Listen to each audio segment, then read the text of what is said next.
Bom dia, senhoras e senhores. Verificado o quórum regimental estabelecido no artigo 52 do Regimento Interno do CRT Ceará e amparado pela Portaria 140, de 26 de abril de 2021, que regulamenta a realização de sessão de julgamento não presencial por meio de videoconferência, eu, Manuel Marcelo Augusto Marques Neto, presidente desta sessão de julgamento, declaro aberta a 71ª sessão ordinária virtual realizada pela primeira Câmara de Julgamento do Conselho de Recursos Tributários do Estado do Ceará. Fortaleza, 20 de outubro de 2021.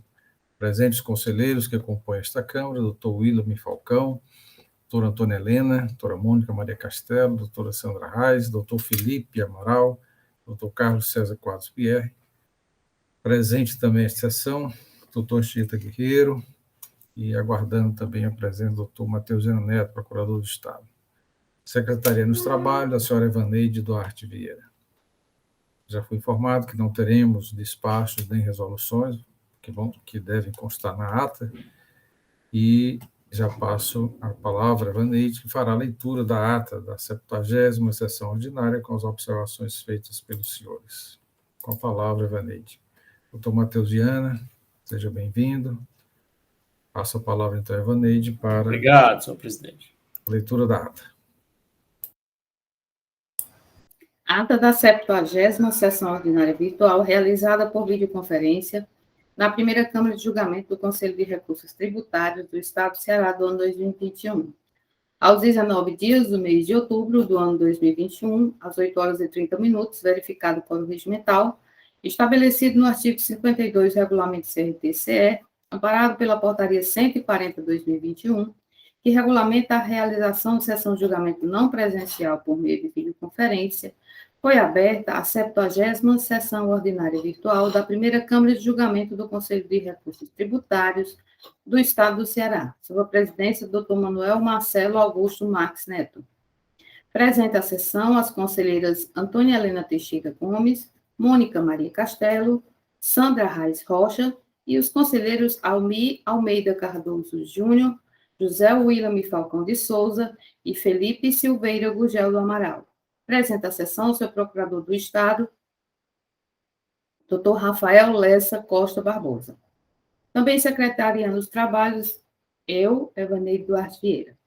Iniciada a sessão, o presidente indagou aos conselheiros se esses receberam a ata da 69ª sessão ordinária e as resoluções referentes aos seguintes processos. Processo de número 3608/2018, auto de infração 2018-08168. Processo 3500/2018, auto de infração 2018-18072. E despacho referente ao processo 3607/2018, auto de infração 2018-08158. Todos da relatoria do conselheiro Felipe Silveira Gugel do Amaral.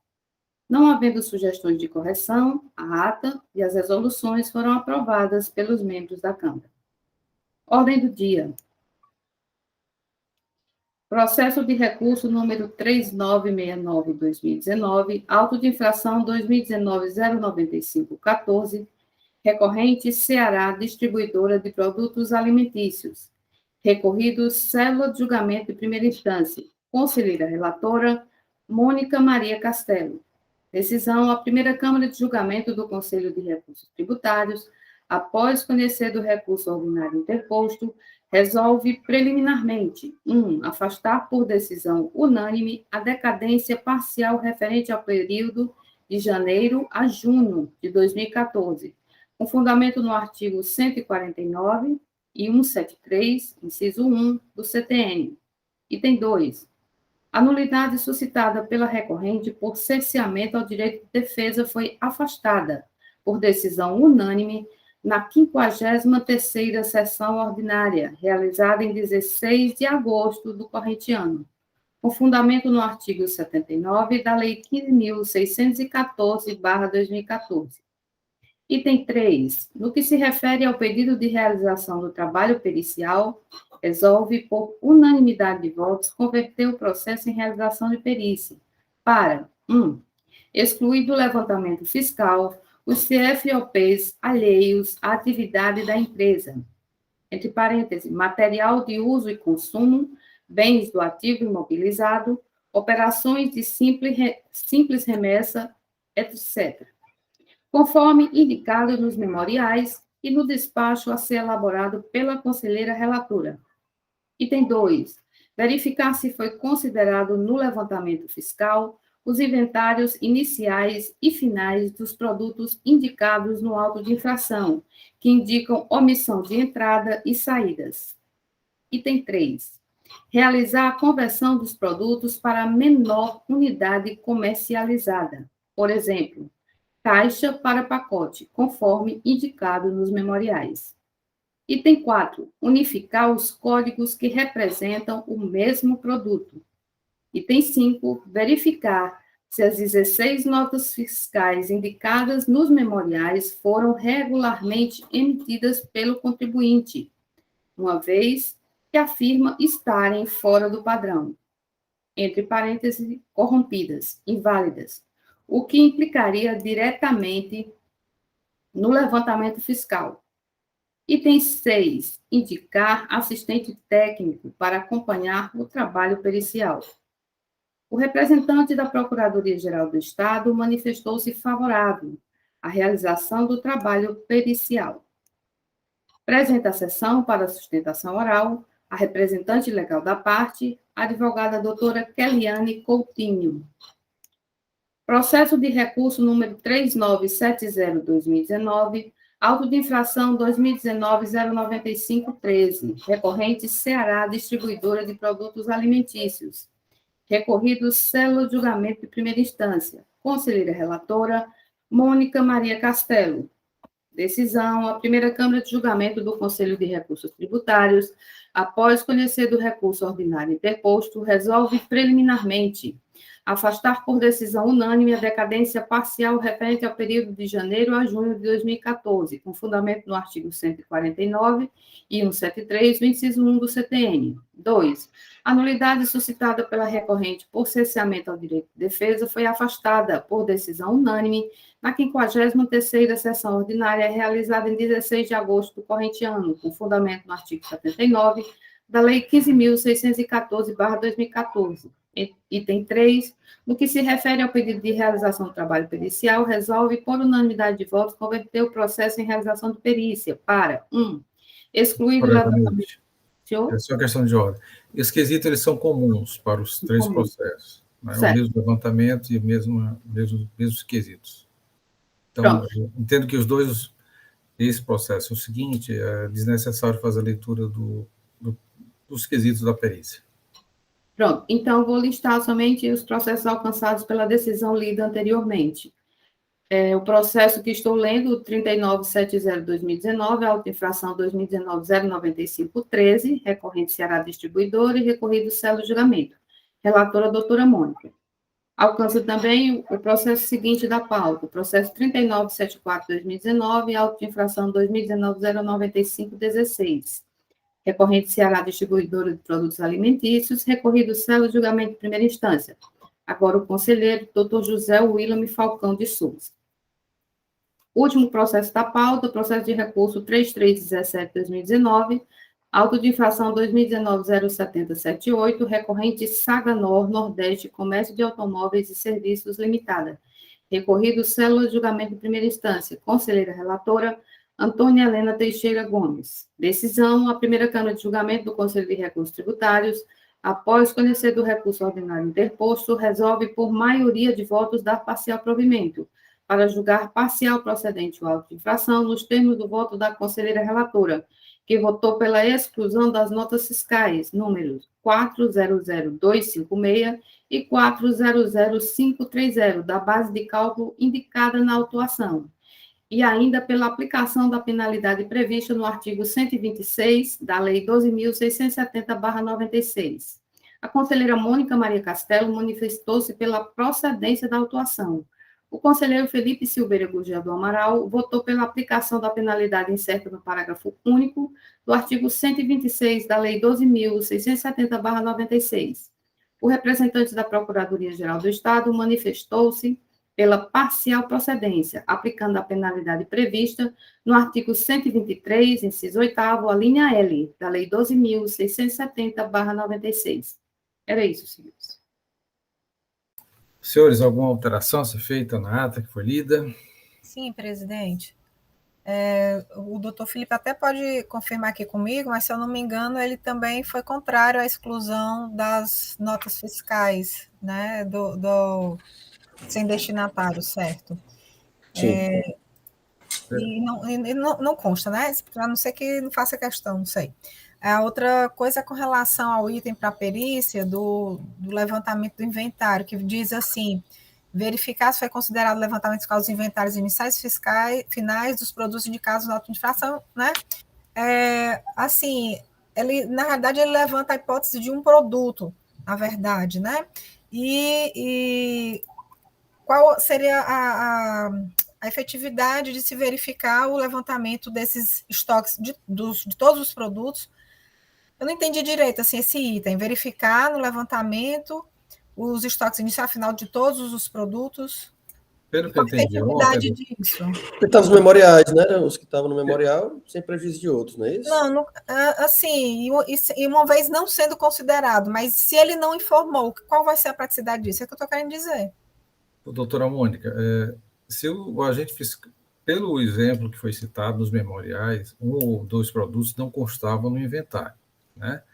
No levantamento fiscal, deve ser levado em consideração os inventários iniciais e finais. Eu entendi que o que foi apresentado nos memoriais foi a título de exemplo. Poderá ter outros produtos que não foram elencados. Então, eu entendo isso. O que eu estou querendo dizer, presidente, é que pode não ter sido informado pelo contribuinte os inventários. É só isso que eu estou querendo dizer. Uma vez que eles não foram informados pelo contribuinte na época da fiscalização, sendo informado posteriormente, então seria aceito? É isso que eu estou querendo entender. Talvez destacar é que se esse inventário ele foi elaborado, não foi apresentado, não tinha, temos que ter alguma informação. Pelo menos a informação que o contribuinte informa, indica a advogada, é que não foram contemplados no levantamento itens que constavam no inventário. Então, eu não tenho elementos para dizer que se foi ou não. Então, a perícia teria que verificar, né? Se dentro do período da ação fiscal, antes da ação fiscal, existia inventário e se esses elementos constavam. Eu acredito que, do seu despacho, da doutora Helena, isso pode ser evidenciado, né, destacado. Ok. Eu coloquei em linhas gerais, destaquei aquilo que foi discutido ontem, que a reato deve refletir. É claro que essas particularidades o despacho pode tratar melhor. Ok? Então, aprovada? Ok. Bom, vamos dar prosseguimento à nossa sessão virtual, a 71ª, e já a ordem do dia, temos o processo de número 236/2014, auto de infração 2013-18010, em que é recorrente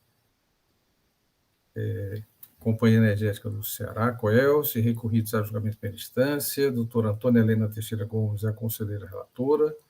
A indicação, esse processo é o retorno, na verdade, uma decisão da Câmara Superior de retorno ao processo para novo julgamento, e a doutora Helena fará um histórico, né, desse processo. Doutor Anchieta Guerreiro, advogado aqui da parte, participando da sessão. No momento oportuno também considerei a palavra. Já também repassou o memorial, agora pela manhã, no início da sessão, também contando um pouco do histórico desse processo. E o doutor Matheus Viana Neto também acredito que lembre um processo relativamente antigo, né, 2013, 14, enfim. Doutora Helena Gomes, com a palavra. Bom dia a todos, senhor presidente, senhor procurador, Evaneida, secretária, doutor Anchieta, senhores conselheiros. Bom, esse processo é quase uma novela, então vamos ter que ter um pouquinho de paciência, porque ele é bem longo e ele tem umas discussões aqui a serem travadas ao final, que resultaram num recurso extraordinário intentado pela Procuradoria-Geral do Estado, na figura do doutor Matheus, onde nós vamos discutir aqui uma questão de erro formal que já foi verificado pela Câmara Superior, mas eu vou historiar desde o início para que a gente possa realmente entender por que ele retornou para essa Câmara e está novamente em discussão. Trata-se de uma autuação em que a empresa autuada, a Companhia Energética do Ceará, a Coelce, ela foi acusada de deixar de estornar créditos de ICMS no período de 2008 referente ao valor de energia de curto prazo, não considerada como receita de energia no cálculo do estorno. Ou seja, ela efetuou um estorno de crédito a menor ao não ter considerado na apuração da Receita Fiscal os valores referentes à energia elétrica negociada no mercado livre de energia. Foi apontada uma infração aos artigos 57 e 65 do Decreto 24569, com a sugestão da penalidade aqui pelo fiscal autuante prevista no artigo 123.2A da Lei 2.670/96. Nas informações complementares, um auto de infração que tem um aglomerado grande de informações, mas, sucintamente, aqui nas informações complementares, o agente do fisco diz que o objeto do auto de infração é demonstrar e lançar o ICMS não estornado decorrente de operações com energia elétrica no mercado livre de energia. Quais sejam operações lançadas na contabilidade, na rubrica energia de curto prazo, contas que não foram consideradas como receita fiscal de energia. Informa a agente do fisco que, após a análise da receita fiscal, corrente convênio com base no convênio 115.03, e da receita contábil, por meio da análise dos livros demonstrativos contábeis, identificou que a rubrica lançada contabilmente como energia de curto prazo não foi considerada na apuração da receita fiscal de energia para o cálculo do estorno de crédito, caracterizando um crédito mantido a maior, considerado como indevido, decorrente da não realização do estorno desses créditos no valor de R$ 678.682,11. Devo informar que essa autuação, ela foi resultado de uma ação fiscal onde o mandato de ação fiscal e o termo de conclusão resultaram na lavratura de mais outros autos de infração, 1, 2, 3, 4, 5, 6, 7 autos de infração, fazem parte da conclusão da fiscalização. Entre eles, este no valor de 678 e outros por outros motivos também, de crédito indevido, de falta de recolhimento. Então, esse é apenas um dos autos de infrações pertencente a esse mandato desse termo de conclusão, 2013-37978. A empresa entra com uma impugnação, onde ela alega, primeiramente, a decadência, constida no artigo 150, parágrafo 4º, pontua que adquire energia elétrica de outros estados, e que, basicamente, 50% das usinas geradoras são estabelecidas fora do estado do Ceará. Então, essa aquisição, a maior parte dessas aquisições dessa energia elétrica não sofreria a incidência do ICMS em razão da previsão constante no artigo 155, parágrafo 2º, 10b da Constituição Federal. Que houve um equívoco da fiscalização ao considerar como critério para o estorno de crédito do ICMS que toda a energia adquirida pela Coelce teria sido adquirida dentro do estado do Ceará e que seria sujeita à incidência do imposto. Alega aqui que seria um dever de ofício da fiscalização realizar análise e diligência para constatar qual seria realmente o percentual montante dessa energia elétrica adquirida dentro do estado e adquirida fora do estado do Ceará para fins de composição desse crédito. Alega ilegitimidade do cômputo de juros de multa sobre o valor da multa de ofício desde a data do vencimento da obrigação principal e pede aqui a improcedência da autuação. O processo segue para o julgamento singular, onde o julgador singular afasta a decadência com esteio no artigo 1732 do CTN, 1731 do CTN, Afasta a perícia, considerando que a perícia é requisitada para determinar a proporção das aquisições das energias elétricas adquiridas fora do Estado, segundo o julgador, ante a inexistência de contratos de energia, registrando as movimentações das diferenças entre a contratação e a quantidade de energia efetivamente utilizada.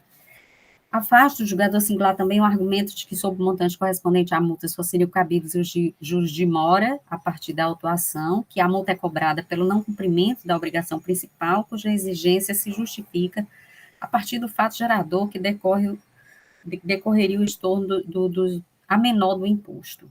E, no mérito, decide pela procedência, considerando que a acusação restou demonstrada.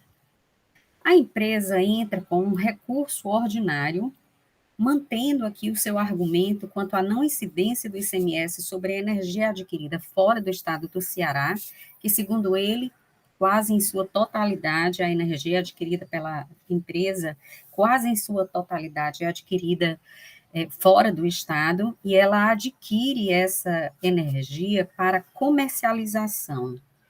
Que a Coelce possuía contratos em 2000 de compra de energia com geradores fora do estado do Ceará. Dentre as faturas de compra de energia, existiam aquelas não tributadas pelo ICMS. Que a Constituição Federal, no artigo 155, parágrafo 2º, 10b, prevê a não incidência sobre operações que destinem a outros estados petróleos, inclusive a energia elétrica. O artigo 3º, 3 da Lei Complementar 87/96 também prevê a não incidência nessas operações de entrada de energia elétrica que não se destina à comercialização e industrialização. Que o critério utilizado para definir o valor do estorno do ICMS presume que toda compra de energia foi tributada na entrada. Isso está equivocado e viola dispositivo constitucional. E seria indispensável a realização de diligência para determinar a proporção das compras de energia elétrica fora do estado do Ceará. Alega que ilegalidade no cômputo dos juros da multa sobre o valor da multa de ofício, desde a data do vencimento da obrigação principal, e pede a improcedência da autuação. O processo segue para a assessoria processual tributária, que, por meio do parecer de número 199/2015, pontuou que o artigo 150, parágrafo 2º, 10b da Constituição Federal não trata de não incidência do ICMS sobre operações interestaduais com energia elétrica, e sim que a tributação na citada operação acontecerá no destino, tudo como escopo transferir a tributação para a sua totalidade para a unidade de federação destinatária. Que o convênio 8300 dispõe sobre regime de substituição tributária nas operações interestaduais com energia elétrica, não destinadas à comercialização e industrialização. Portanto, existindo previsão legal para a operação. Sobre os juros de mora, que a atualização monetária objetiva tão somente preservar o valor da moeda corrida pela infração, e o artigo 62 da Lei 2.670 prevê essa atualização. Afasta o pedido de perícia, considerando desnecessário a recorrente, porque a recorrente não apontou erros no trabalho do ajuste fiscal. E sugere o assessor tributário a procedência da autuação, confirmando aí o julgamento singular. O processo, a empresa entra com memoriais de julgamento e o processo vai para julgamento na primeira Câmara, no dia 21/9/2015, que na 50ª sessão ordinária, onde a Câmara decide acatar a preliminar de extinção do crédito pela decadência com base no artigo 150, parágrafo 4º do CTN, referente ao período de janeiro a novembro de 2008, remanescendo somente o período o mês de dezembro. Convertiu o julgamento em perícia para identificar as operações de entrada e saída e as operações interestaduais referente à energia de curto prazo para o mês de dezembro de 2008. Verificar se estão regularmente escrituradas, identificando operações tributadas e não tributadas. Calcular o coeficiente de estorno e o valor que deveria ser estornado pela empresa no mês de dezembro de 2008. O processo segue para a célula de perícias, onde a célula de perícia apresenta aqui o resultado do laudo pericial, que basicamente o perito diz que analisou o livro Razão, verificou que as contas de receita de curto prazo referente ao fornecimento de baixa renda não foram incluídas na conta corrente do cálculo das receitas isentas no demonstrativo de apuração do ICMS, no valor de 15.386.000. Com relação às receitas tributadas, essas estão regularmente registradas, porém não foram levadas em consideração na elaboração do cálculo do coeficiente pela recorrente, e refaz aqui, constatando que a recorrente estornou o valor de 2.410.408, quando deveria ter estornado 2.722.703. Logo, apresentou ao final o resultado pericial uma diferença de estorno de crédito no valor de 312.295,22, considerada como um indevido. Então, assim, do cálculo que a perícia fez, com base no que a Câmara solicitou, ela constatou aqui ainda uma diferença de 312.295 como de crédito indevido. A empresa entra com uma manifestação ao laudo pericial, constante aqui as folhas 90, onde ela discorda integralmente do resultado do laudo pericial, e 190, aliás, ante a permanência da cobrança do crédito supostamente indevido, e mantém aqui os seus argumentos quanto à não incidência com esteio no artigo 150 da Constituição Federal.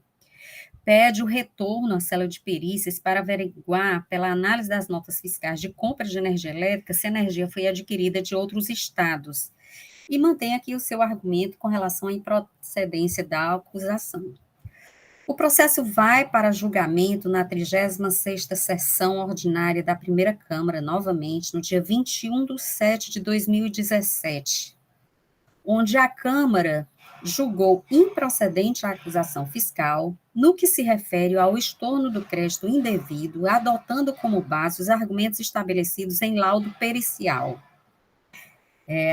A decisão da Câmara está nas folhas 204, resolução 147/2017, que eu vou pedir venha aqui para fazer uma leitura rápida, porque esse é um dos pontos que nós vamos discutir ao final na sessão de hoje, que é exatamente o resultado dessa decisão tomada pela primeira Câmara. Estou só tentando localizar aqui, folhas 204. Pronto.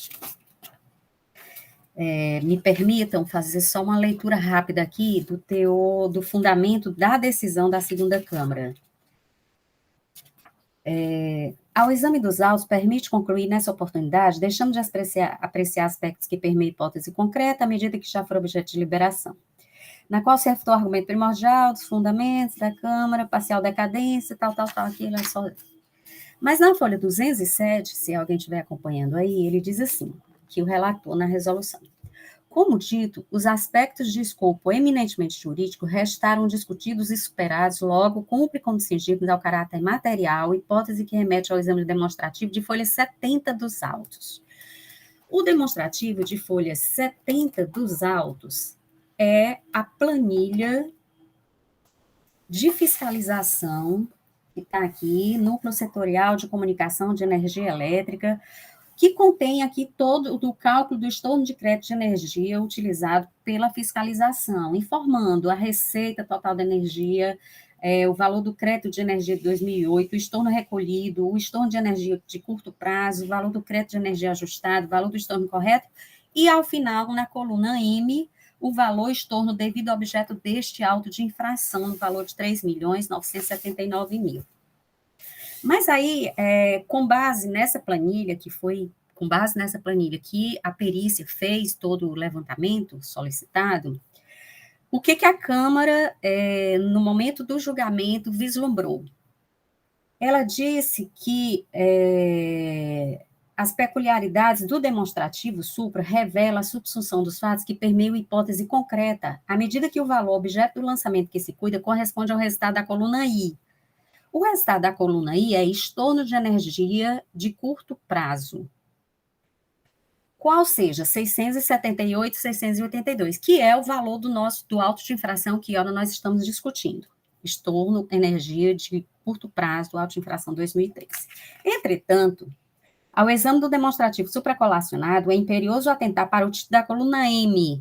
O título da coluna M é o valor estornado devido ao objeto deste auto de infração, que presumivelmente indica o quanto deveria ter sido objeto do lançamento, tendo em vista que corresponde ao total do estorno não realizado no período compreendido pela fiscalização, dado que expressamente menciona valor estorno devido ao objeto deste auto.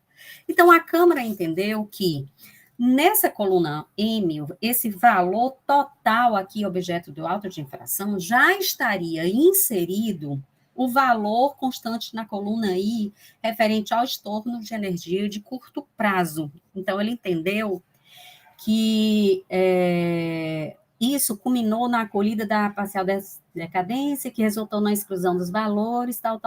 Aí ele diz assim, o resultado obtido pela perícia ratificou categoricamente os valores apurados pela fiscalização. Logo, na hipótese em que a impugnação houvesse materializado nos termos o valor total do demonstrativo de coluna M, que é mais de 3 milhões e tanto, obviamente punha fim à discussão. Entretanto, verifica-se que essa não foi a postura adotada pelos autuantes, visto que consignou a título de exigência o total de imposto gravado na coluna I, qual seja 678.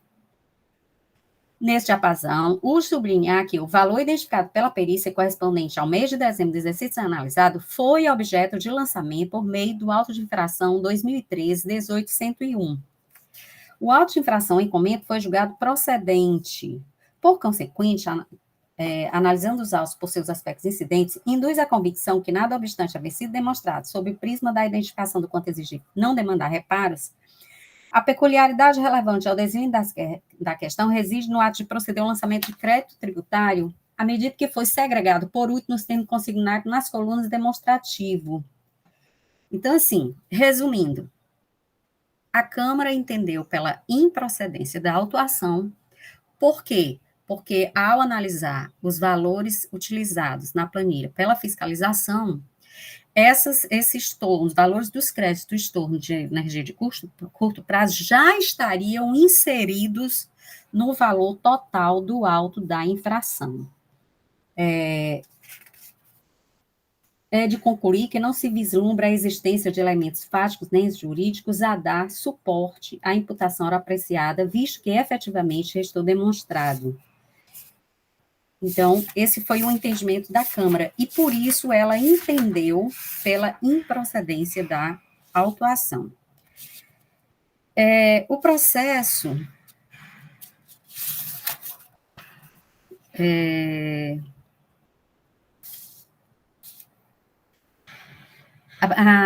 depois desse julgamento, a Procuradoria, na figura do Dr. Matheus aqui presente, ela verificou que esse julgamento ele continha um erro de fato.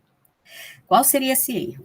Segundo aqui o recurso extraordinário, por conta de ter detectado esse erro de fato, a Procuradoria intentou aqui um recurso extraordinário, alegando que, muito embora o resultado assentado na perícia ratifique parte da autuação, a Câmara entendeu que a ação fiscal seria improcedente, tendo em vista que a diferença indicada no trabalho pericial de 322.295 for objeto de lançamento em outro auto de infração. A planilha anexa às folhas 70 dos autos, com base na qual foi realizada a perícia, refere-se ao auto de infração 2013-18101. Se vocês puderem observar aí as folhas 70, realmente, quando a gente vai aqui para a planilha de fiscalização, tem aqui auto de infração 2013-18101. Só que o auto de infração que nós estamos discutindo é o auto de infração de número 2013-1810-2. Então, assim, como eu disse no início, o termo de conclusão contém 7 autos de infração. Dentre eles, o 18010, que é o que está sendo discutido, e o 18101, que foi o que a planilha os dados da planilha eram do auto de infração 18.101. Então, a Procuradoria verificou essa inconsistência e apontou aqui, entrou com recurso extraordinário, verificando que houve um erro de fato, porque a planilha anexa às folhas 70 dos autos, com base na qual foi realizada a perícia, refere-se ao auto de infração 18.101, ao passo que o auto de infração objeto desse processo administrativo em epígrafe é o 18.010. Ambos os autos advêm do mesmo mandado de ação fiscal. Logo, ocorreu um erro de fato, fundamentação da decisão recorrida em laudo pericial confeccionado com esteio em documento probante concernente a outra autuação. O recurso extraordinário foi admitido, foi para julgamento e a Câmara Superior, a empresa apresentou contrarrazões, mantendo aqui os seus argumentos de não incidência do ICMS sobre a energia elétrica adquirida fora do Estado do Ceará, apresenta também um memorial de julgamento e pediu a improcedência da autuação. No dia 1º de outubro de 2019, o processo foi para julgamento na Câmara Superior, julgamento do recurso extraordinário, para análise do erro de fato. E a Câmara Superior, após constatar aqui, por uma resolução aqui da doutora Elineide, a Câmara Superior constatou aqui, eu também vou pedir Vênia para fazer uma leitura bem rápida, porque a resolução ela não é muito longa, ela é bem sucinta, mas basicamente ela conclui determinando o retorno dos autos à primeira Câmara para novo julgamento, entendendo que a decisão proferida pela primeira Câmara de julgamento teve como fundamento um laudo pericial contaminado de erro de fato, adotando premissa equivocada. Na resolução, a Câmara concluiu que a perícia utilizou como base os dados do auto de infração de número 18.101, 2013, 18.101, da mesma ação fiscal, onde era reclamado também um crédito indevido no período de janeiro a dezembro de 2008, entretanto, com exclusão dos valores da energia de curto prazo, consignado no auto de infração 18.010.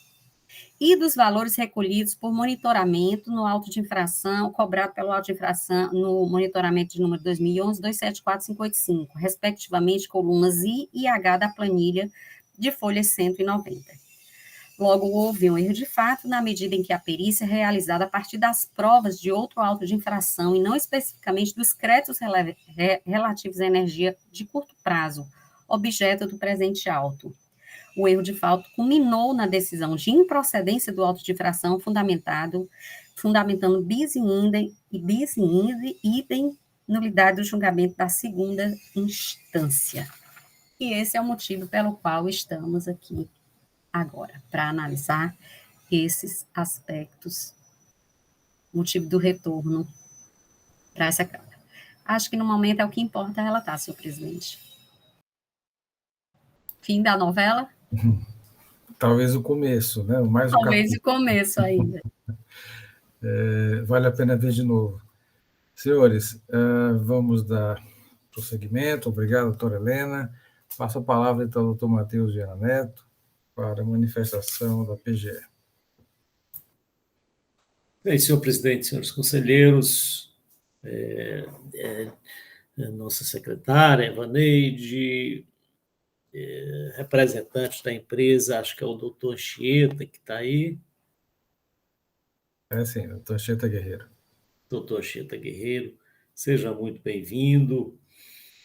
E aqui nós temos mais um caso de energia elétrica que sempre resulta em discussões, às vezes, intermináveis, quer seja pela dificuldade de fiscalização em si,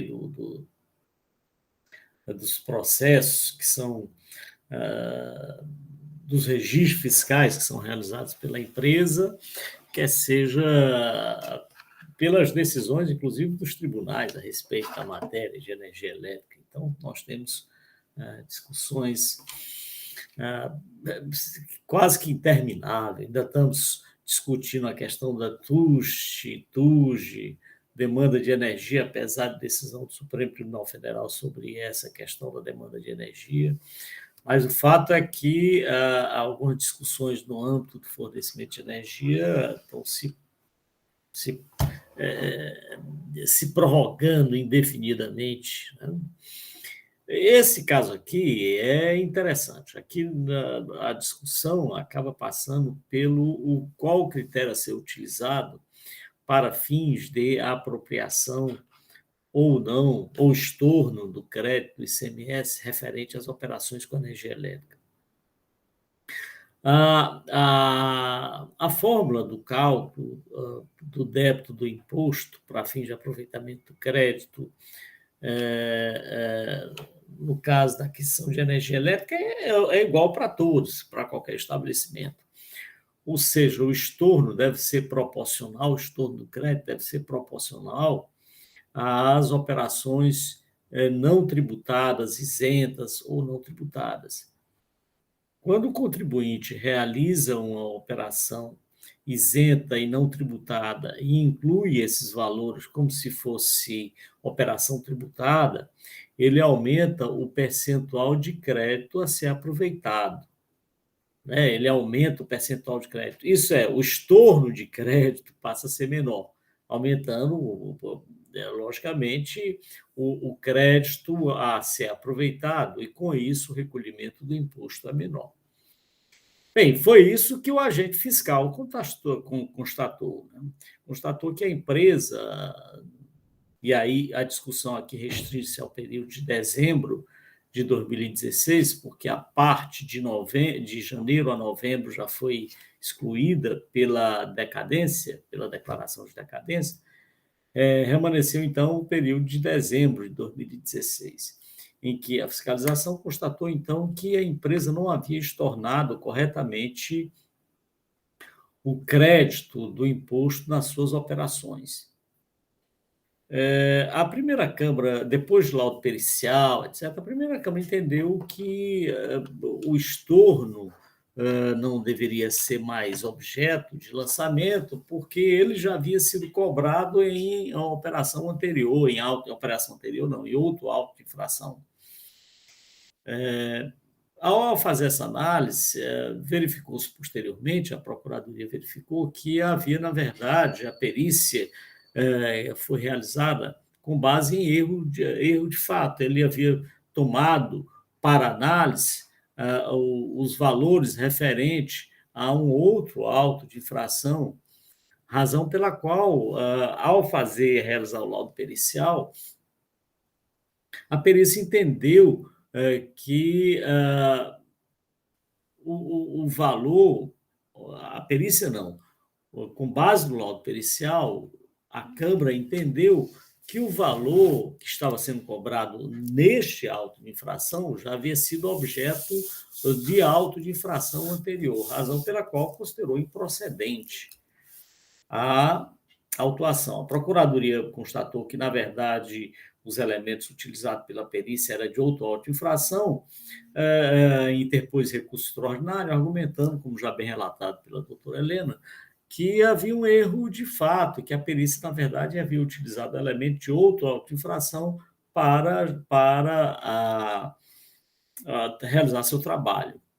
E essa foi a razão pela qual a Câmara Superior deu provimento ao recurso e determinou o retorno do processo a essa Câmara para a nova análise do processo. E aqui estamos, para a análise do processo.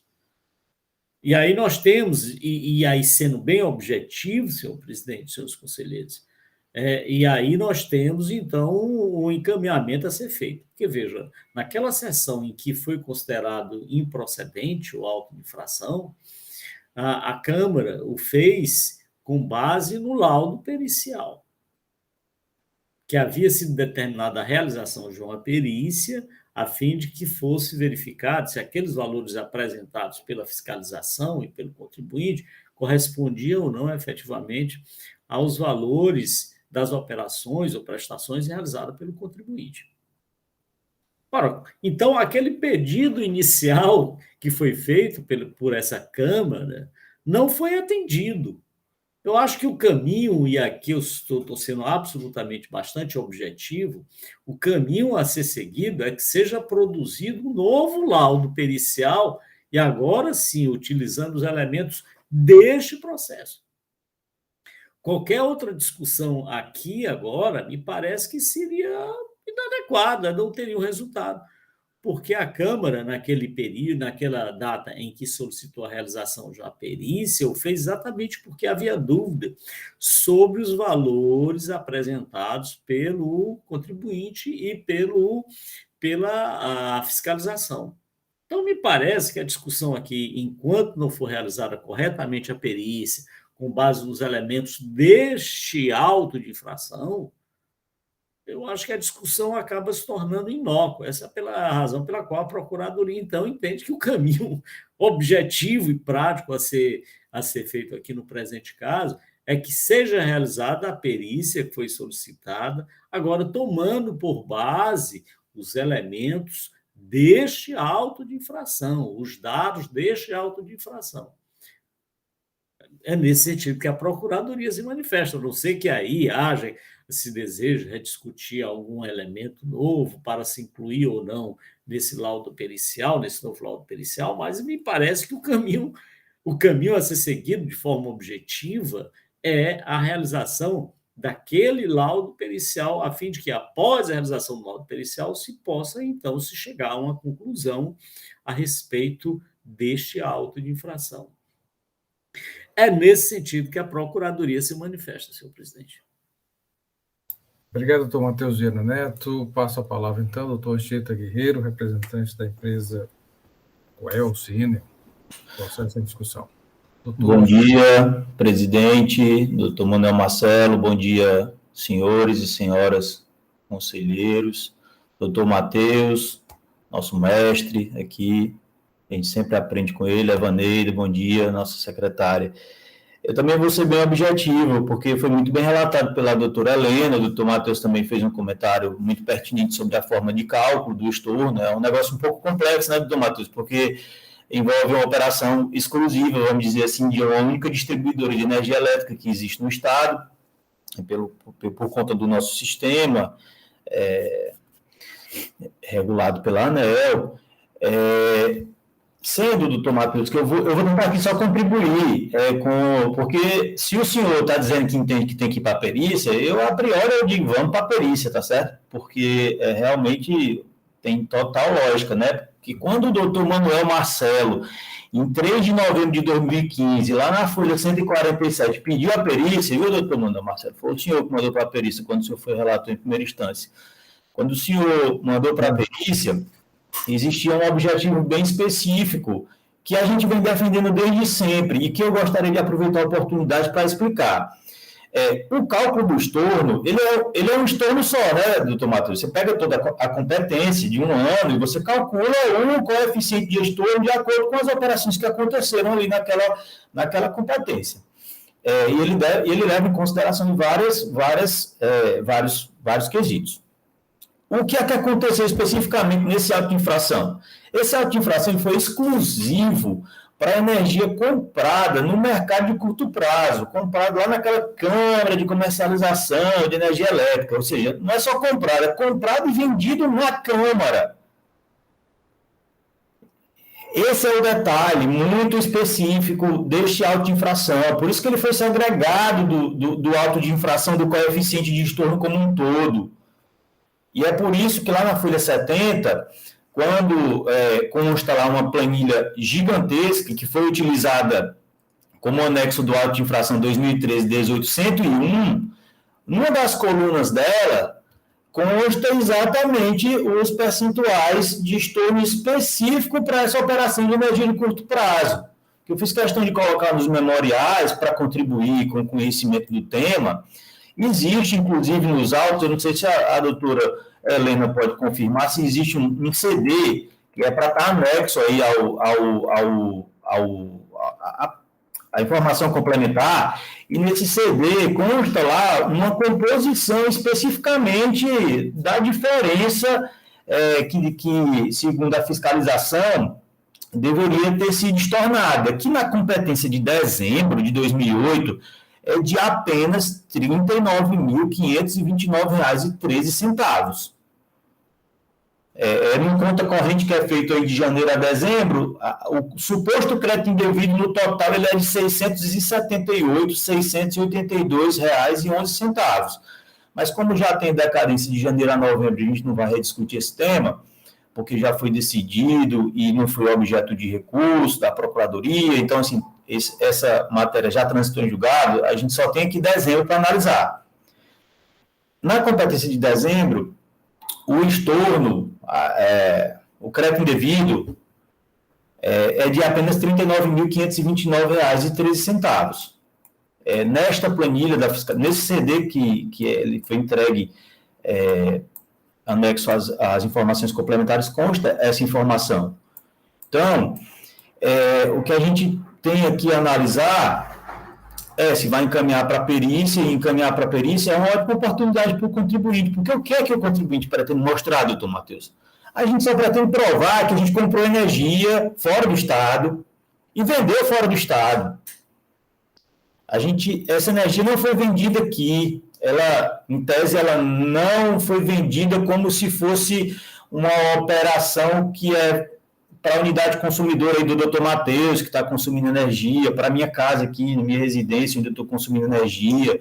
Na verdade, o que aconteceu foi que eu comprei na Câmara Comercializadora de Energia Elétrica e vendi na Câmara de Comercialização de Energia Elétrica. Então, em tese, essa energia ela não ingressou no Estado do Ceará para ser vendida de volta para fora do Estado do Ceará. É por isso que o contribuinte, ele defende, com base no artigo da Constituição, no artigo 155, parágrafo 2º, inciso B, que como o artigo 155 ele diz que não incide ICMS sobre operações que destinem a outros estados, né, petróleo, inclusive lubrificante, combustíveis líquidos gasosos dele e derivados e energia elétrica, o contribuinte entendeu, e realmente, pelo que eu conheço, ele não estornou por entender que não era uma entrada no estado do Ceará e uma venda dentro do estado, uma entrada dentro do estado do Ceará e posteriormente a venda dentro do estado do Ceará. Ou seja, não deveria ter estorno porque eu comprei fora, comprei na Câmara de Comercialização de Energia Elétrica e vendi na Câmara de Comercialização de Energia Elétrica. Então, o contribuinte, por considerar que essa energia ela não ingressou no estado, na verdade ele entendeu que não deveria compor o estorno, porque se não ingressou, não faz parte, né, da energia adquirida e vendida posteriormente. Então, portanto, eu estou tentando explicar, doutor Matheus, porque é complexo, mas eu espero que o senhor tenha entendido que o que a gente defende aqui é realmente que a energia não entrou no estado do Ceará e não foi vendida, foi vendida fora, ou seja, não deveria compor o percentual de crédito a ser estornado.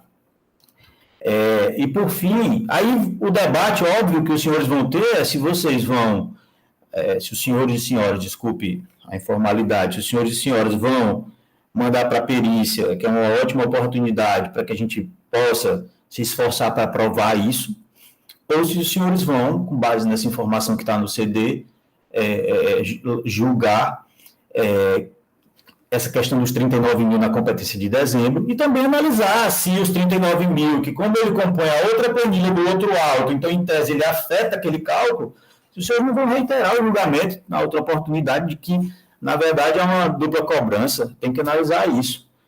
E, por fim, caso seja julgado a procedência, né, o auto de infração seja procedente nessa competência de dezembro, eu gostaria de trazer para os senhores uma questão que está nos nossos memoriais e que eu vou até protocolar pelo sistema, pelo Tramita, para constar do processo e ficar mais tranquilo para vocês. A gente defende nos processos que a COELSE, todos sabem, eu acho que todos sabem, eu não sei se os conselheiros do contribuinte têm conhecimento profundo, mas os conselheiros do fisco com certeza têm, que a COELSE é um dos maiores contribuintes do estado do Ceará. Ela sempre paga ICMS todo mês, ela sempre tem um grande débito de ICMS. Na competência de dezembro de 2008, a COELSE declarou e pagou, em dezembro de 2008, R$ 28.885.754,63. Eu juntei o da ICMS e juntei os DAS de pagamento. Por que eu fiz isso?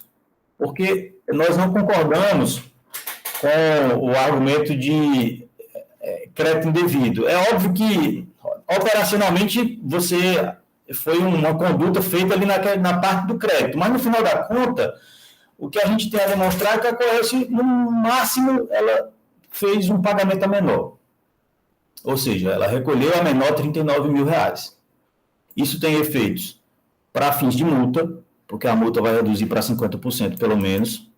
Isso tem efeitos na seara criminal, porque quando um auto que termina no CONAT e trata de crédito indevido, imediatamente a Secretaria da Fazenda manda um ofício para a polícia para apurar crime. Então, essa questão a gente está trazendo no processo administrativo, aproveitando para não ficar só uma discussão no judiciário, que é uma discussão que a gente já está travando, doutor Matheus.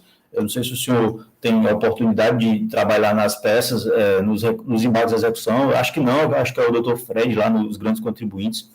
Mas é uma discussão que a gente está travando, porque afeta diretamente, tanto a nível de 50% de multa, quanto afeta a questão do crime. Então, eu gostaria de trazer esse debate, que aí sim é uma inovação aqui no que a gente está colocando. Caso seja julgado procedente, eu peço aos senhores que analisem e, na verdade, mudem a capitulação legal, saindo de estorno indevido, de crédito indevido para falta de recolhimento, e aí concluindo, se for falta de recolhimento, no valor que está lá lançado nesse CD, que é R$ 39.529, em que peço, como eu já disse, reitero, nós entendemos que se aplica o parágrafo 2º, inciso 9º, a linha B do artigo 155 da Constituição, tendo em vista que essa operação que nós estamos falando, só repetindo bem brevemente para concluir, ela foi feita toda fora do estado do Ceará, foi uma energia adquirida na Câmara Comercializadora de Energia Elétrica, no mercado de curto prazo, ou seja, foi vendida ali no mercado de curto prazo, fora do estado do Ceará, e portanto, ela não deve fazer parte do cálculo para fins de alterar o percentual de estorno, tendo em vista que a energia não foi vendida do estado do Ceará. São essas nossas considerações, espero ter contribuído, e estou à disposição, caso tenham dúvidas.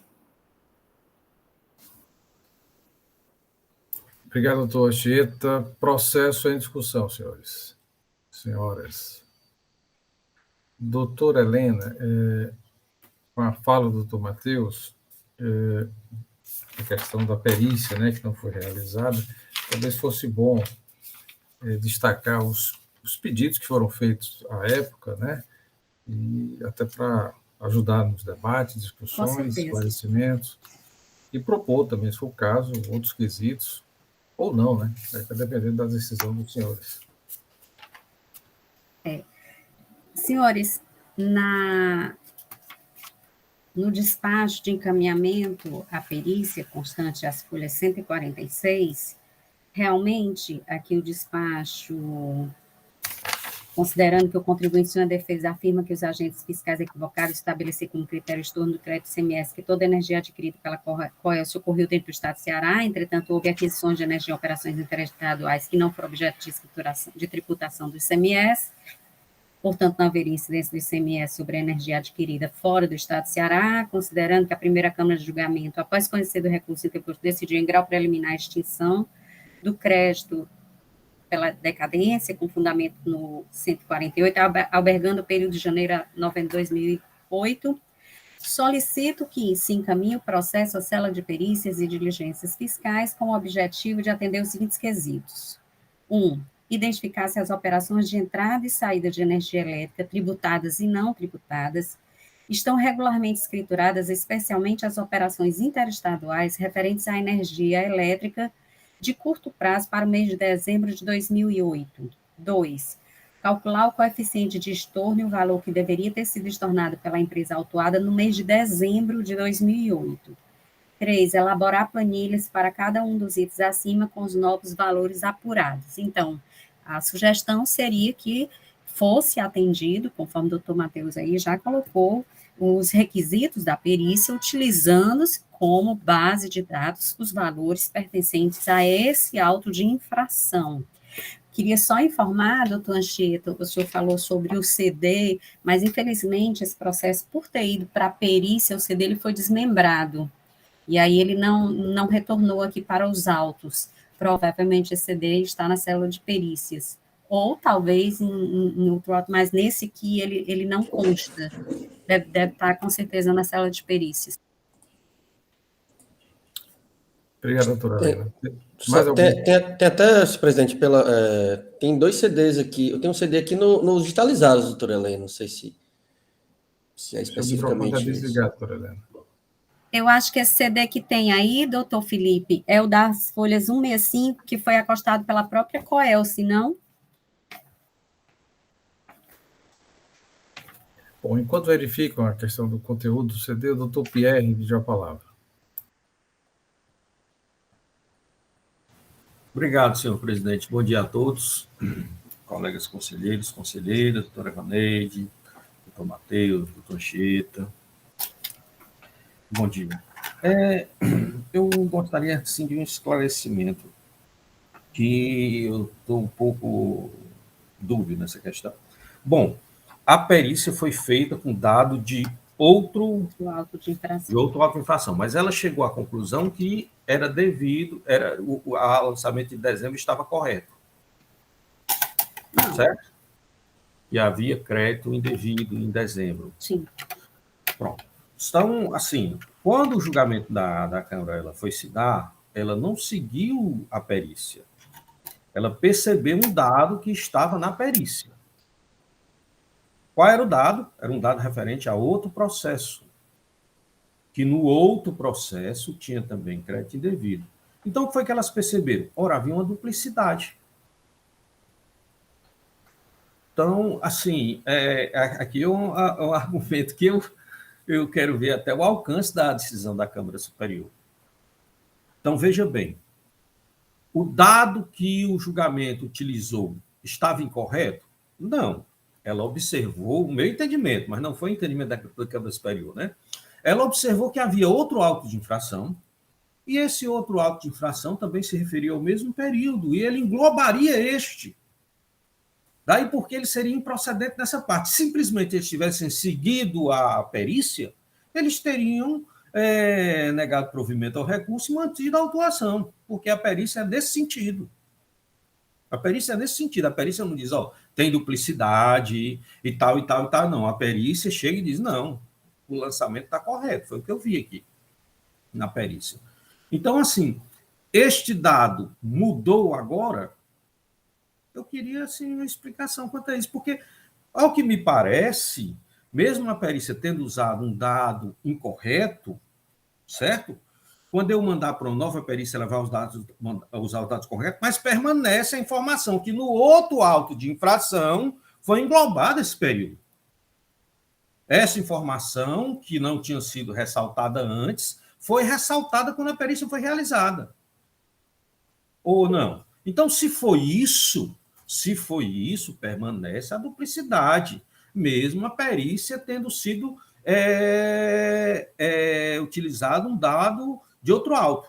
O que me parece é o seguinte, quando você vai para o julgamento frio da lei, quando você vai olhar a letra fria, você não sabe as discussões que foram travadas. Então, há uma grande possibilidade de ter sido travada essa mesma discussão que nós temos aqui. Olhe, estão vendo aqui, tem outro auto. Certo? Então, se tem outro auto, mesmo a perícia dizendo que é devido, mas é devido quanto àquele. Se é devido quanto àquele, esse aqui não é devido, porque está englobado. Me parece que é essa a discussão e é isso que a parte trouxe. Eu vou ouvir os colegas aí para a gente ver essa questão, né? O doutor Felipe e o doutor William já se pronunciaram, mas vamos ver essa questão. É isso, senhor presidente, apenas isso. Obrigado, doutor Pierre. Pela ordem, doutor Felipe Amaral e doutor William Falcão. Obrigado, senhor presidente, colegas conselheiros, doutor Anchieta. Na verdade, a minha inquietude ela vai muito na linha do que o doutor Pierre já adiantou, e na abrangência do recurso extraordinário, né? O que é que a Câmara Superior verificou? Que teria ocorrido, por base do julgamento ocorrido pela Câmara, um erro de fato. Qual seria esse erro de fato? Considerar que o objeto desse auto de infração, que é ausência de estorno, né, de ICMS que teria repercutido no crédito indevido, consequentemente, considerando que o outro auto, que era crédito indevido sentido amplo, vamos dizer assim, englobaria essas operações específicas. Então, esse é o erro de fato. Teremos, então, que sanar esse erro de fato. Está contido ou não está contido? Isso, para mim, não está claro ainda, né? Eu acho que essa é uma premissa básica, esse erro de fato. Ele já foi decidido pela Câmara Superior, já está decidido. A decisão que reconhece o erro de fato já reconhece que está fora, que são coisas diferentes, ou se simplesmente há uma dúvida quanto a essa questão específica, porque não é que a perícia tenha sido feita de outro auto de infração que o doutor Pierre colocou, a perícia foi feita, a ação fiscal e tal, mas o que houve foi esse entendimento de que os valores estariam sendo em duplicidade, porque o estorno indevido estaria dentro do crédito devido do auto de infração maior. Então, esse também é uma inquietude que eu estou, porque, ao que parece, esse foi vamos dizer assim, a causa da anulação, né? Essa possível erro de fato, ou erro de fato já reconhecido. Doutor William Falcão. Obrigado, senhor presidente.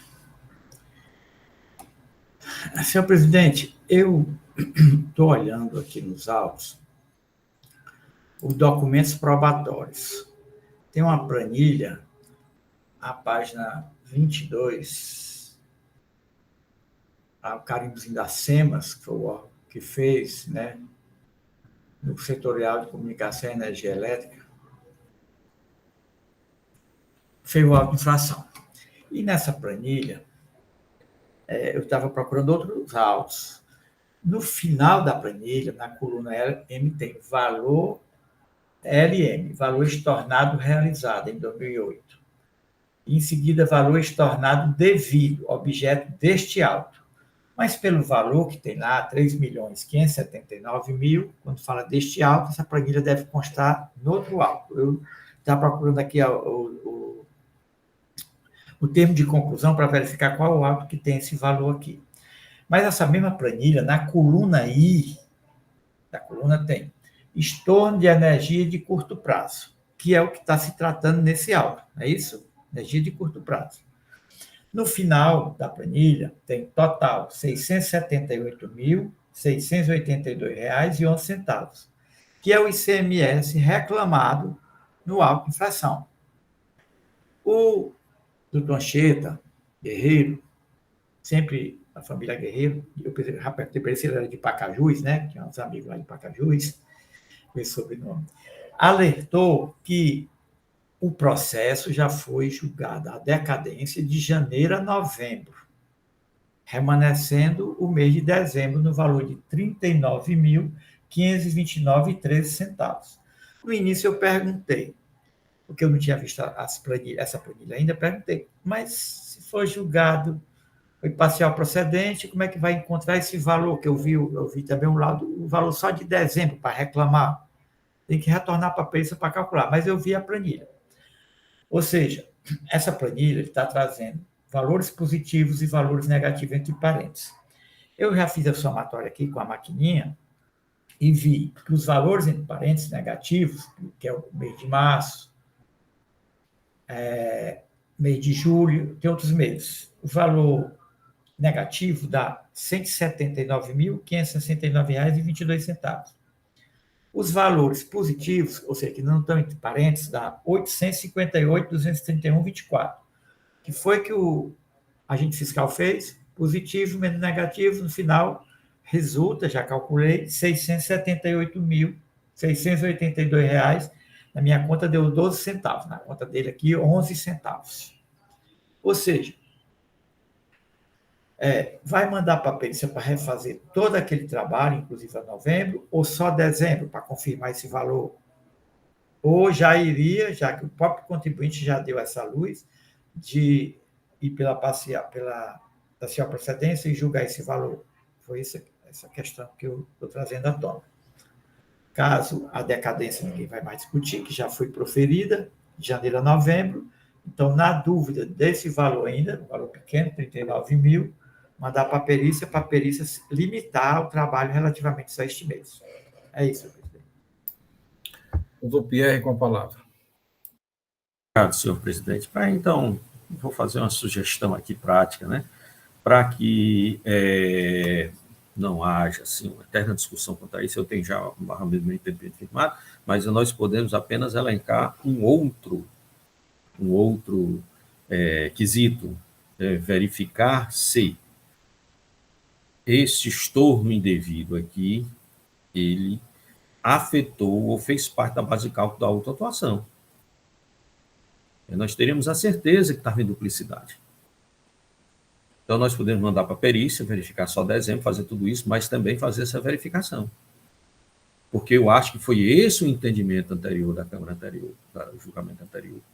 Certo? E nós continuamos com essa dúvida, porque me parece, nós não temos acesso à gravação da época, né, que não havia, né? Mas possivelmente o debate girou em torno disso, que eles não seguiram o que estava na perícia. Então, nós podemos acrescentar um novo quesito, que seria verificar, certo? Essa questão de esse estorno indevido aqui, se ele está na base de cálculo, esses mesmos estornos aqui estão na base de cálculo do crédito indevido. E aí nós teríamos a duplicidade, o maior embarcaria esse aqui, o crédito indevido. Doutora Helena, eu tenho uma sugestão. A conclusão, se a senhora puder ler a conclusão do laudo pericial, assim, porque ele faz referência a outros autos, né, outros valores. Talvez contemple doutor Matheus Viana com a palavra. Não, senhor presidente, essa indagação formulada da doutora Helena é interessante. Vamos escutar a doutora Helena, depois eu me manifesto. Ok. Localizou, doutora Helena?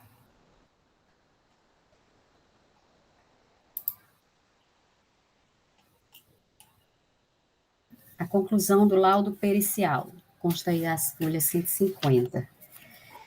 E tenho identificar se as operações de entrada e saída de energia elétrica estão regularmente escrituradas, especialmente as operações interestaduais referentes à energia de curto prazo para o mês de dezembro de 2008.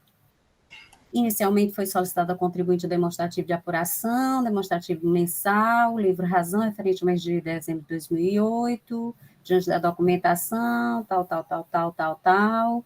Verificou-se que as contas de receita de curto prazo referente a fornecimento baixa renda não foram incluídas pela recorrente no cálculo das receitas isentas no demonstrativo de apuração do ICMS no valor de 15.386.000 e tal, valor registrado no livro razão na conta tal. Com relação às receitas tributadas, demanda de energia, receita de energia, consumo próprio, estas estão regularmente registradas, porém não foram levadas em consideração na elaboração do cálculo do coeficiente pela recorrente. Item 2. Calcular o coeficiente de estorno e o valor que deveria ter sido estornado pela empresa autuada no mês de dezembro de 2008. Resposta. Para efeito do cálculo do percentual de estorno de crédito de energia, os autuantes fizeram um ajuste na receita fiscal de energia elétrica tributada e não tributada, incluindo e excluindo valores da receita de energia elétrica tributada e não tributada. Quadro abaixo, receita sem ajuste. Para efeito, receita fiscal foi ajustada, tal. Com relação ao verifica-se a dedução do valor pendente, após a inclusão dos valores especificados e exclusão, a receita de energia tributada importa em tanto, a receita não tributada importa em tanto, tal.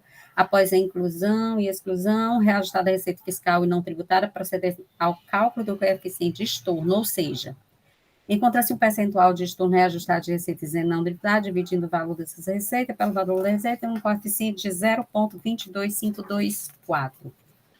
Observando as planilhas assim, verifica que a recorrente estornou 2.410.408, quando deveria ser estornado o valor de 2.722, apresentando uma diferença de 312.295,22. Quesito 3, elaborar planilhas para cada um dos itens acima com os novos valores apurados. De acordo com as planilhas do quesito anterior elaborado pela perícia, a empresa deveria ter estornado o valor de 2.722 para o mês de dezembro de 2008, no entanto, de acordo com a documentação da recorrente, a mesma apresentou um estorno de 2.410.408, apresentando uma diferença de 312.295 referente ao crédito indevido a ser recolhido aos cofres públicos. Quesito 4, tal. Conclusão. Encontra-se o valor do estorno das receitas isentas e não tributadas no valor de R$ 722, o que representa um valor maior, na ordem de 321, que deveria ser estornado pela recorrente. Ou seja, é um crédito mantido a maior, portanto, indevido. Basicamente é isso. Obrigado, doutora Helena. Doutor William Falcão, com a palavra.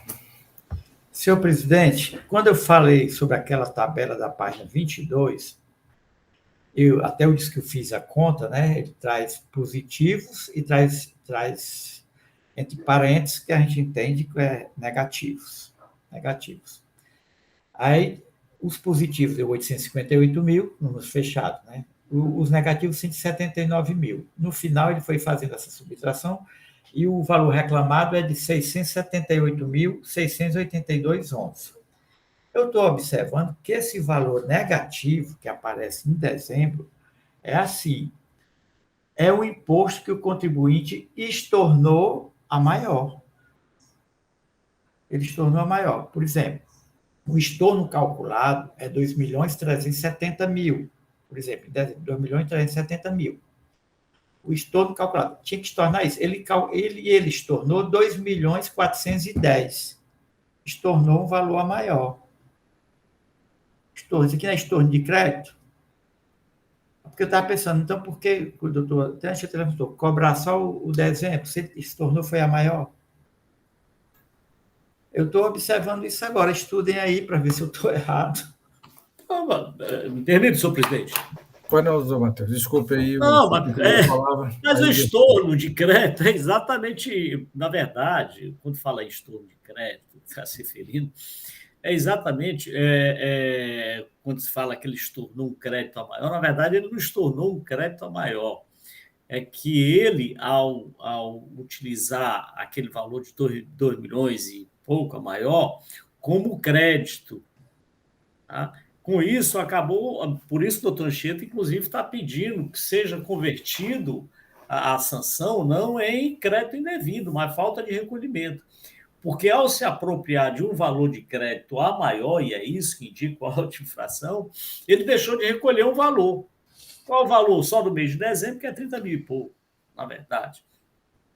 Então, o auto de infração é crédito indevido porque ele resultou na falta de recolhimento desse imposto no mês de dezembro, porque os meses de janeiro a novembro já foram declarados, alcançados pela decadência. Mas me parece que o fundamento aqui que foi suscitado pelo doutor César Pierre e depois foi feito pelo doutor Felipe, acho que é a solução para o caso. Primeiro, porque se o crédito desses 30 mil já tiver incluído, já tiver sido incluso naquele outro auto de infração, é evidente que aqui é uma cobrança em duplicidade, é um bis e ida, e, portanto, o auto deve ser extinto. Eu acho que essa questão é uma questão até preliminar ao laudo pericial. Deve ser a primeira questão a ser suscitada no laudo pericial a ser realizado, é se esses valores já estão incluídos naquele auto de infração. Se já tiverem, acabou, não tem discussão, não tem nem que fazer mais perícia mais aprofundada. Primeiro, é verificar isso. Está incluso ou não está? É a primeira pergunta básica, elementar. Estando incluso, acabou, não tem mais. E aí, depois se pode, então, solicitar que seja feita, depois disso, ultrapassado isso, uma perícia normal do jeito que já havia sido solicitada. Mas é uma questão que foi também suscitada pelo doutor Anchieta, que me pareceu muito interessante. É que essa energia de curto prazo, ele diz, olha, essa não houve o tráfego, né, de energia pelo estado do Ceará. A questão foi mais como tipo investimento, foi uma aplicação. Eu comprei e vendi aquela quantidade de energia no mercado de curto prazo, que é energia produzida por alguns produtores, que são comercializadas no mercado aberto, e ele comprou aquela quantidade X de megawatts e vendeu. Quer dizer, ele nem teria utilizado essa energia, a razão pela qual há essa energia, o valor dessa receita, não teria sido receita e despesa, da despesa pela aquisição e receita pela venda, nem teria sido registrada como decorrente de operações de venda. Teria sido registrada como receita, só receita financeira ou outra rubrica qualquer. Razão pela qual ele diz, nem que se falar, porque não houve ingresso dessa energia. Você vê como a energia é complicada, né? É complicada mesmo. Mas veja, em relação a essa premissa, é que a compra e a venda de energia ela acaba sendo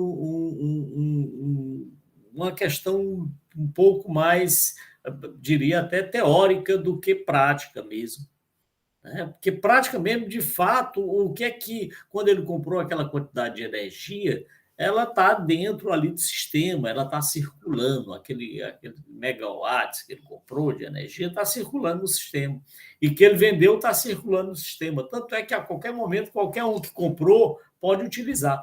A Coelce, quando comprou aquela energia, naquele momento de curto prazo, se ela quisesse, ela poderia ter utilizado imediatamente. Por quê? Porque a energia está lá. Potencialmente ela está lá, ela não é energia que no momento que ele vai utilizar, ela será incorporada ao sistema elétrico, né? Às torres e tal. Não, ela está lá pronta para ser consumida, a Coelce não consumiu. Essa é a razão pela qual, doutor Anchieta, me parece que a formulação feita de que não houve ingresso da energia no estado do Ceará e, portanto, não houve operação, o que seria receita, me parece que não se aplica por conta dessa característica própria da energia. Se fosse um outro mercado, aí, talvez em que houvesse circulação física mesmo e tal, talvez esse argumento pudesse ser utilizado, fosse só a receita. Aplicação em bolsa. A empresa comprou e vendeu uma certa quantidade de quilos de produtos agroindustriais na bolsa, comprou e vendeu, não houve circulação e tal, então não haveria, foi mero negócio financeiro, investimento financeiro, então não haveria que falar incidência do ICMS. Né? Mas no caso da energia, é porque a energia está ali disponível. A Coelce poderia ter utilizado, Coelce não, a Enel poderia ter utilizado ou não, como não utilizou, tanto é que ela vendeu, ou pode ter utilizado. Então, essa premissa utilizada pelo doutor Anchieta para dizer, aqui não há nem que se falar em incidência mesmo, porque a questão não é receita de circulação de energia, é mais uma receita financeira. Eu acho que não se aplica ao presente caso. Mas lhe digo com sinceridade, é uma indagação muito interessante que merece ser aprofundada. E eu certamente irei aprofundar o estudo sobre essa matéria. E quanto ao retorno da perícia ou da diligência, a Procuradoria entende sim que deva ser realizada. É isso, senhor presidente.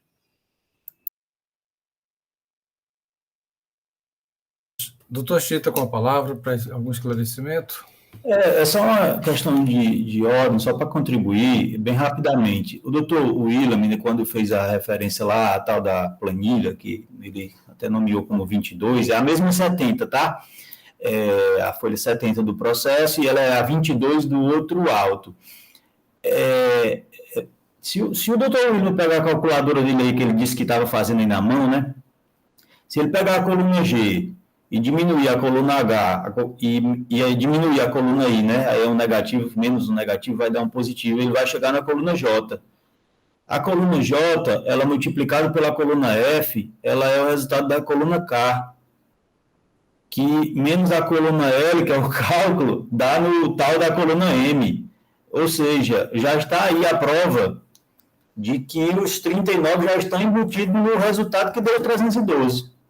Então, eu não sei se a necessidade de ir para a perícia para apontar este ponto não, tá? Porque já dá para fazer pela própria planilha que está na coluna 70. Mas era só isso, senhor presidente.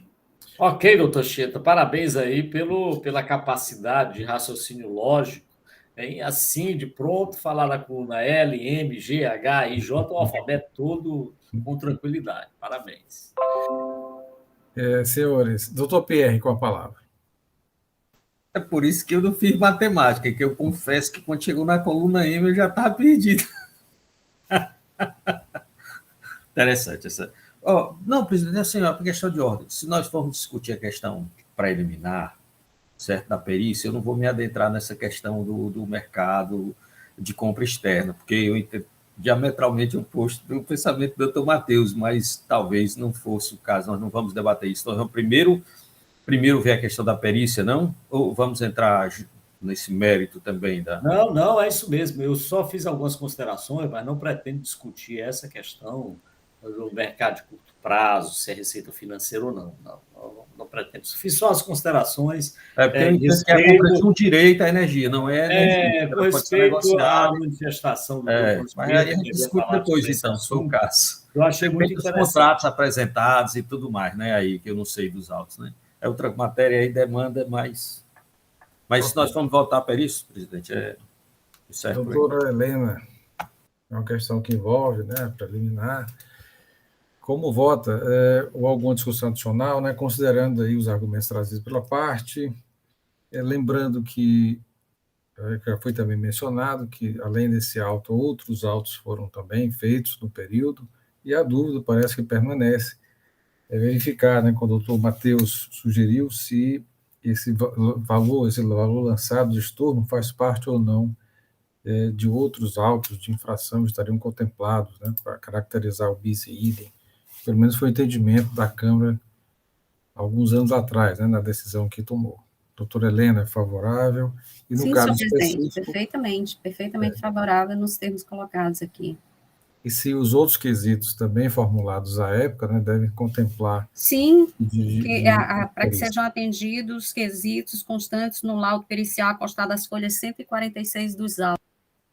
Ok. Que é o laudo que a época encaminhou, agora utilizando-se como parâmetro os dados deste auto de infração. Ok. O que pode ter levado, né, ao erro de fato, né, como já foi mencionado, e até a decisão da Câmara Superior. Senhores, algum voto em sentido contrário? Então, esta Câmara, por decisão unânime, decide converter o curso do processo em redação de perícia para verificar se os valores lançados, né, referente a este auto de infração, é o 2013-18010, né, valor referente ao mês de dezembro, está contemplado, faz parte de outros autos lavrados também na mesma ação fiscal. Além disso, inclui os quesitos também que constam as folhas 150, se não me engano, do processo em discussão, né? Vamos constar na ata e, naturalmente, o doutor Cheta Guerreiro será intimado, né, para fornecer e indicar assistente técnico para esclarecer essa questão. Até porque é um processo antigo, né, temos que concluir essas discussões. Agradeço a sua participação e, caso queira permanecer, temos aí 4 processos ainda para análise. Eu vou seguir a vida. Eu agradeço a oportunidade de estar com os senhores e senhoras mais uma vez. É sempre ótimo, viu? Muito obrigado, boa semana, saúde para todo mundo. Um abraço. Obrigado. Evaneida, folha 146, o despacho, viu? Folha 146. Os quesitos constantes no despacho de folha 146. Ok, podemos até reproduzir. Doutora Helena, senhores conselheiros, eu sugiro 5 minutos de intervalo, que retornaremos com mais 4 processos da Ceará Pallets, Comércio e Madeira de Artefatos, relatoria da doutora Sandra e do doutor Felipe Amaral. Então, 5 minutos, encerramos aí, suspendemos a gravação e retornamos daqui a pouco.